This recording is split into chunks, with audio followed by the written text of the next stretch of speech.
on the news. President Biden, Brussels bound, joining NATO around the table. The commander-in-chief preparing for an emergency summit on Ukraine. Then this. They're going to be asked basic questions that would be asked of any Catholic right now who wants to have a voice. The Diocese of Brooklyn wants you, a call to lend your voice and say what you want for the future of the church. And the ancient tradition is back. Pope Francis will be at the Colosseum again for the first time in 3 years. Go inside, outside. Plus, they're already cheer champs, but now they're going for the gold. How a special needs team is taking on the World Championships. I'm Christine Persichetti. Currents News starts right now.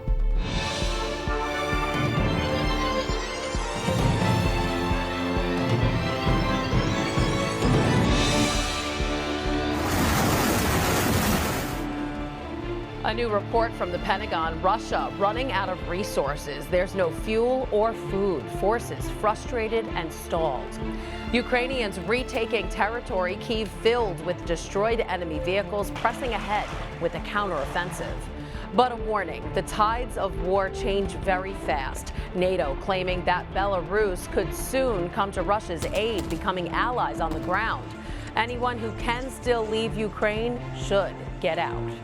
Thousands of refugees are still making their way to the border, while President Joe Biden makes his way to Brussels.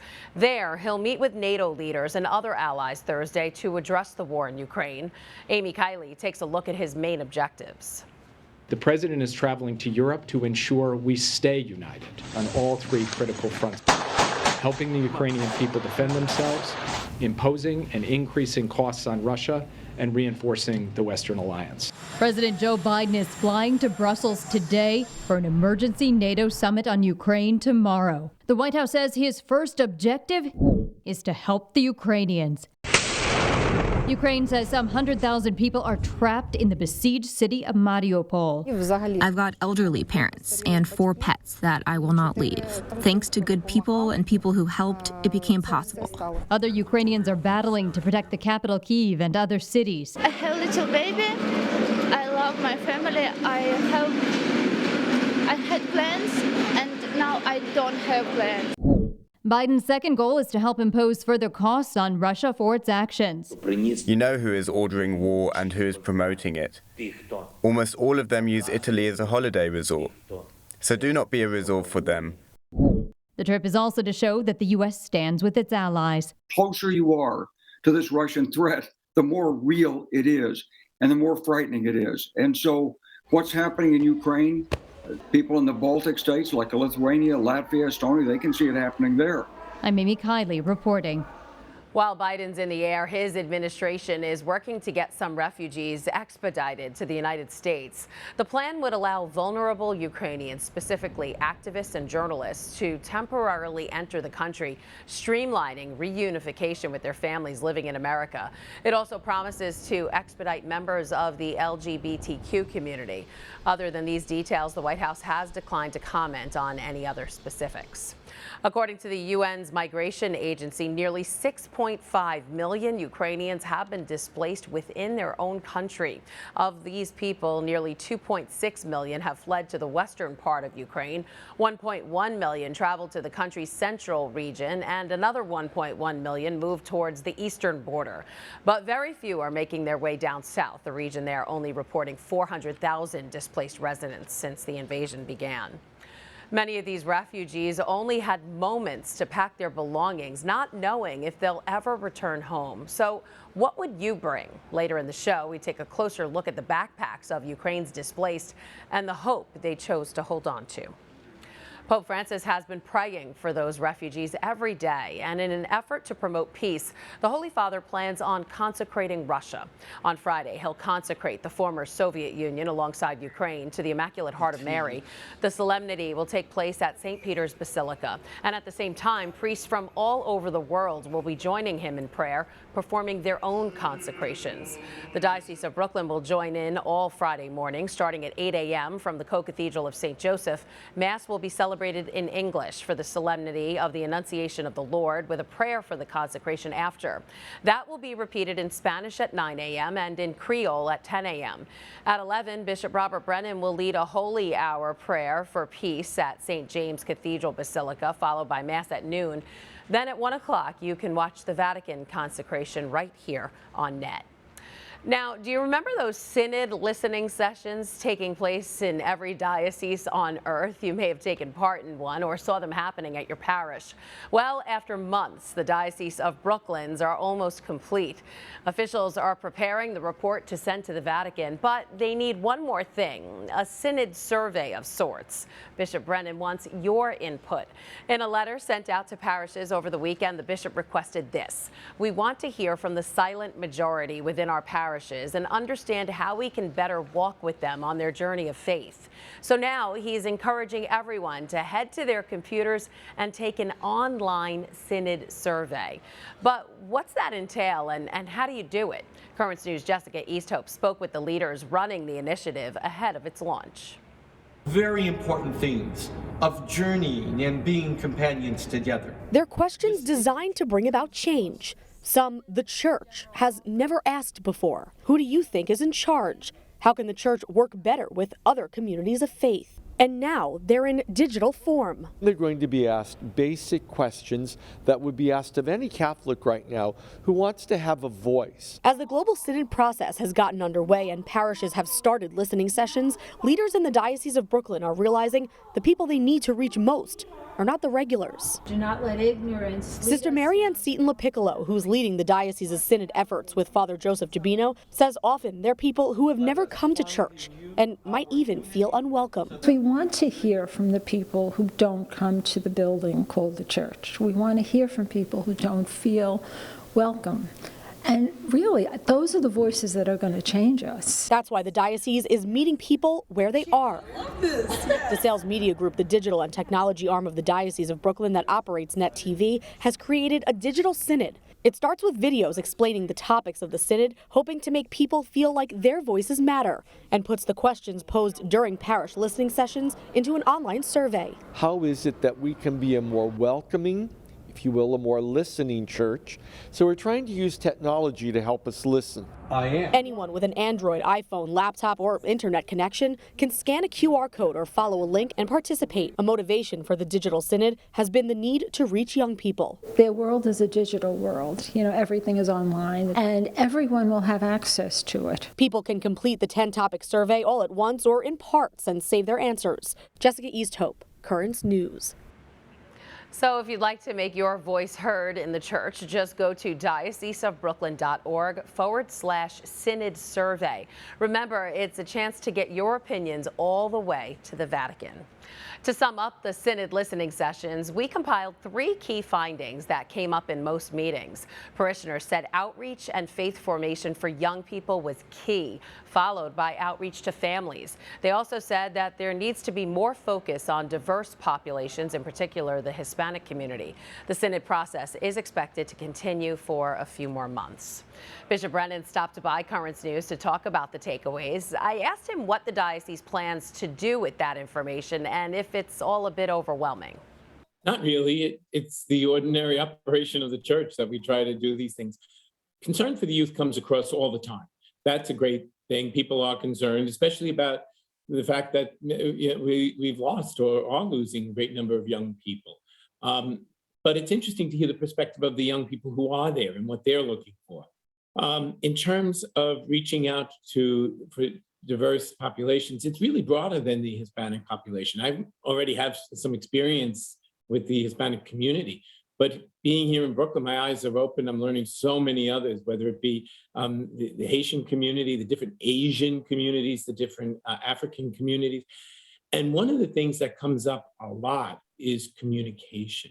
Communication between the communities, communication between the diocese and the parish, community transparency, understanding.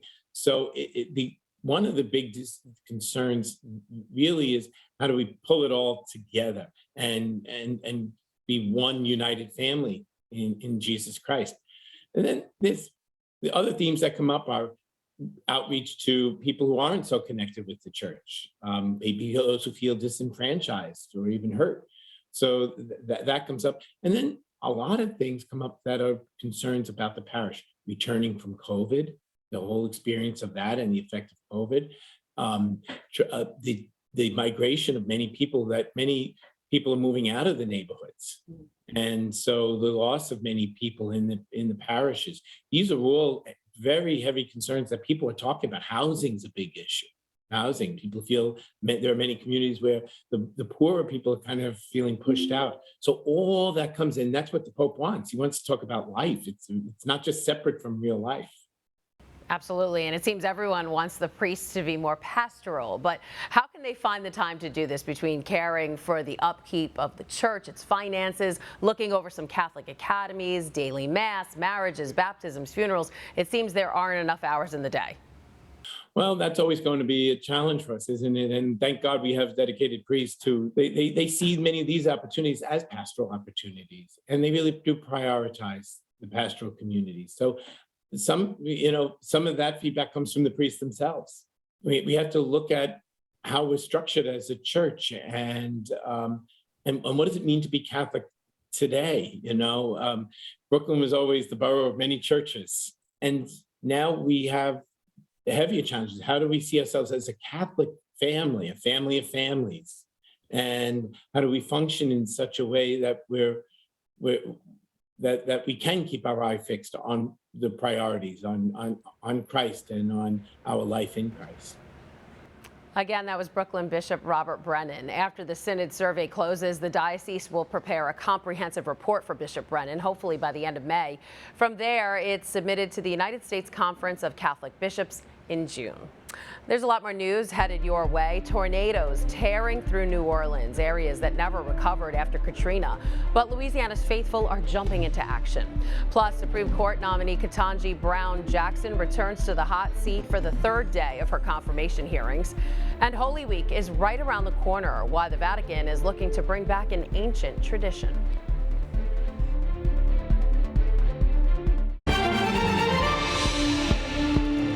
Cleanup efforts are now underway after 2 tornadoes battered parts of New Orleans, leaving nothing but a path of destruction. The National Weather Service is on the ground assessing the damage. Chris Wynn is in Louisiana with the latest.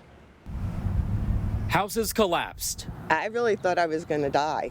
Roofs ripped off. Well, it just happened so quickly. And vehicles overturned. It's just like they say, it's like a train. Workers and neighbors in and around New Orleans are sifting through the rubble. Oh my God.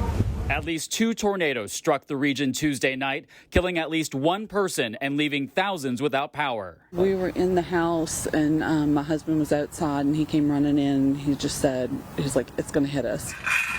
In the Arabi neighborhood of St. Bernard Parish, just outside New Orleans, officials say the damage stretches on for about 2 miles. We're going to manage all that this morning, see what the needs of our citizens are, and get to work in recovery. The same tornado hit New Orleans' lower 9th Ward. And we're going to try to do everything we can to clean up this area, get the debris removed, or restore electricity, and get people's lives right side up. The twister touching down in some of the areas worst hit by 2005's Hurricane Katrina. We are resilient people. We've been through this. It seems like a gazillion times, but we are good at it. In Arabi, Louisiana, Chris Wynn, Currents News. Parishes in the Archdiocese of New Orleans have also been affected by the devastating weather, many now without power. But that isn't stopping them from helping their community. The church's charitable organizations there have been offering resources at a number of their Catholic academies. Today, they tweeted out this: "Let us remember in prayer today all those affected by last night's tornadoes. The church stands ready to assist those who are impacted." Catholic Charities and Second Harvest are already on the ground working with families. Our Lady of Prompt Succor hasten to help us. You too can help the Archdiocese of New Orleans, Catholic Charities, and their Second Harvest Food Bank by making a donation online. Just head on over to ccano.org and no-hunger.org and click donate. Remember, a lot of these communities never really recovered from Hurricane Katrina. Now to Capitol Hill. Supreme Court nominee Ketanji Brown Jackson faced her last day of questioning. Lawmakers revisited themes from the past 2 days, including her judicial philosophy and accusations that she's soft on crime. Several Republicans attacked Jackson's record. South Carolina Senator Lindsey Graham asked a lot of questions about her judgments in child pornography cases and about a new hot-button issue, whether undocumented immigrants should be allowed to vote. Under our laws, you have to be a citizen of the United States in order to vote. So the answer would be no. It's not consistent with our laws, so the answer is no.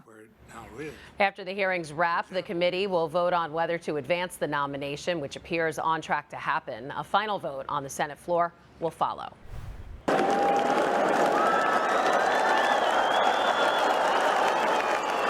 It's a return to tradition in Rome. Once again, come Good Friday, thousands will gather at the Colosseum for the Way of the Cross. Holy Week ceremonies everywhere were scaled back for the past 2 years because of the pandemic. But this year, the ancient tradition of the Way of the Cross at the Italian landmark will return, with Pope Francis leading the way. Padre, Figlio e Spirito Santo. This was the Holy Father's blessing in 2020, soon after the pandemic pretty much shut down the world. Pope Francis presided over Good Friday's Way of the Cross in the sober and moving atmosphere of the dimly lit St. Peter's Square, the large square practically deserted. A far cry from the year before, in 2019, when a crowd of people prayed at the Colosseum in Rome. The tradition of carrying the cross around this historic monument will continue this year. It dates back centuries in Rome. The Colosseum, which frequently saw bloodshed and violence, became one of the most unlikely places to meditate on Jesus' passion. In 2019, the monument's technical director explained when this prayer began here. A series of stations are made in the 1800s, like this one behind me. It was reconstructed 2 years ago from the original pieces in order to be able to do the Way of the Cross. The tradition was put on hold the last 2 years to prevent the spread of COVID-19. Last year, there were a few more people in St. Peter's Square on Good Friday compared to 2020. And now that most restrictions have been lifted, Holy Week ceremonies will go back to normal. Good Friday is a day where all Christians silently contemplate the weight of evil. And this year, it's possible the war in Ukraine will be the focus of the meditations for the Stations of the Cross. Net TV will be broadcasting Masses live all Holy Week. It all kicks off with the Chrism Mass. That's on Tuesday, April 12th at 7:30 p.m. with Bishop Brennan. Then on Holy Thursday, Bishop Brennan will celebrate the Mass of the Lord's Supper at 7 p.m. On Good Friday, he'll celebrate 2 services live on Net, the Way of the Cross at 10 a.m. and the Liturgy of the Lord's Passion at 3 p.m. The Easter Vigil with Bishop Brennan will be broadcasted that Saturday at 8 p.m. and on Easter Sunday, 3 bishops will celebrate Masses in different languages. Bishop Witold Morjewski will celebrate the 7 a.m. Polish Mass. Bishop Emeritus Nicholas DiMarzio will celebrate the 8 a.m. Italian, and Bishop Brennan will celebrate the 11 a.m. English Mass. During Holy Week, the Diocese of Brooklyn will pray for an end to the war in Ukraine, especially for the millions who have been forced from their homes because of Russia's unprovoked invasion. Selma Abdelaziz is in Lviv and spoke to some families about a hard decision. She asked, what did they take with them on their journey away from home? Life changed in an instant for these families, forced to flee their homes as Russian troops invaded. But what do you take with you as you run? What is your most precious possession? For 11-year-old Victoria, it's her beloved teddy bear. She's outgrown him, but he's just the right size for her little sister. Oh, it's for Valeria. This is her favorite toy, is her bear. It was mine and now it's hers, she tells me. When she's crying a lot, she cuddles him at night. Tatiana packed as the sound of explosions grew closer and closer to her family's home in Kyiv. What is the most precious thing you took? This is me and my father. When I was gathering my stuff, I knew I needed to take this, she tells me. It's the only album with my dad's pictures in it. Her father died when she was 6, but pictures of his smile bring comfort. I knew the photo album would make me feel calmer.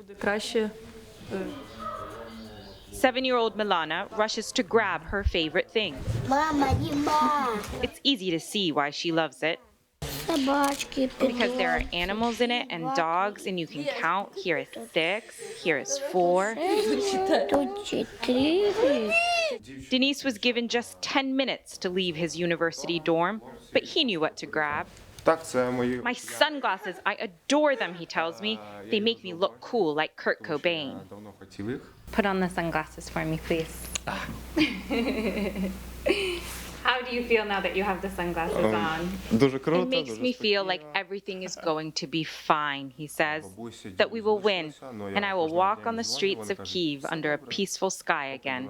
That was Salma Abdelaziz reporting. The refugee crisis in Ukraine is on course to reach the levels of displacement that followed the war in Syria.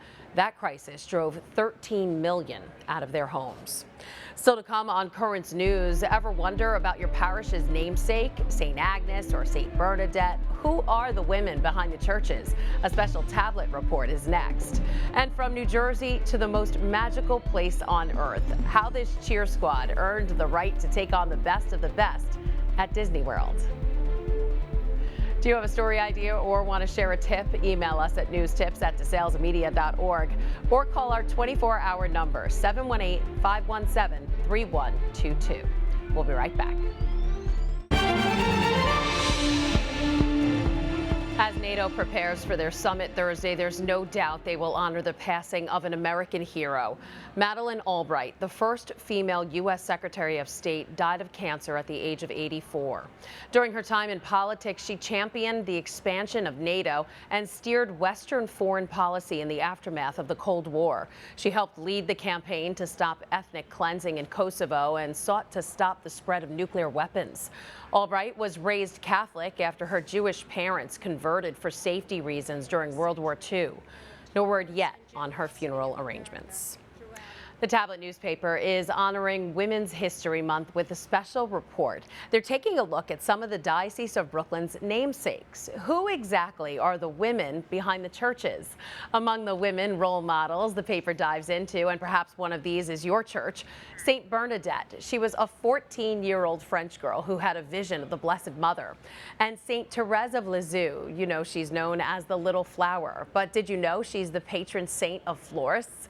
And then the national French hero, St. Joan of Arc. She was actually burned to death before her 20th birthday. To read more of these little-known facts, just go to your local church and pick up a copy of the paper, or you can get it delivered straight to your mailbox. Just go to thetablet.org and subscribe.